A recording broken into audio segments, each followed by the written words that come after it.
Mga bossing.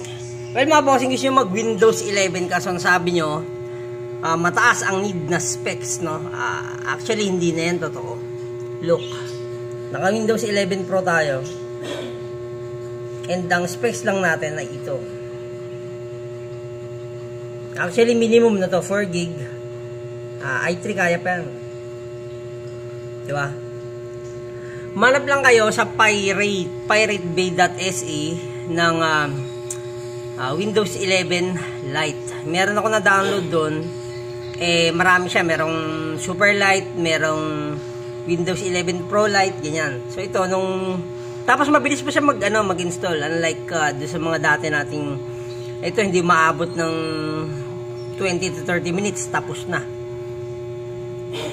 At saka madali lang siyang gamitin, parang Windows 10 din. At saka nga kasi sabi nila lalo yung unang lumabas to, masarap mag Windows 11 kaso napakataas na specs. Actually hindi naman. Itong system nga na ito ay built for Windows 7 pa. Makikita nyo. Pero nagamit ko siya sa Windows 11 Pro. May activator na rin doon pag kumuha kayo, nag-download kayo. Check nyo yung merong activator. Kahit syempre 64-bit nga yan, no?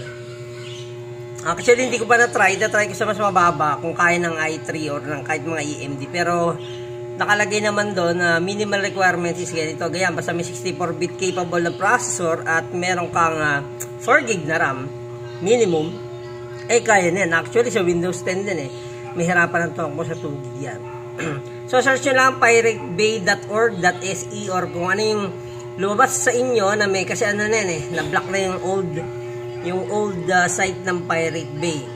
Pero maraming mga secondary servers na makikita nyo. Makapag-download kayo doon ng inyong mga software.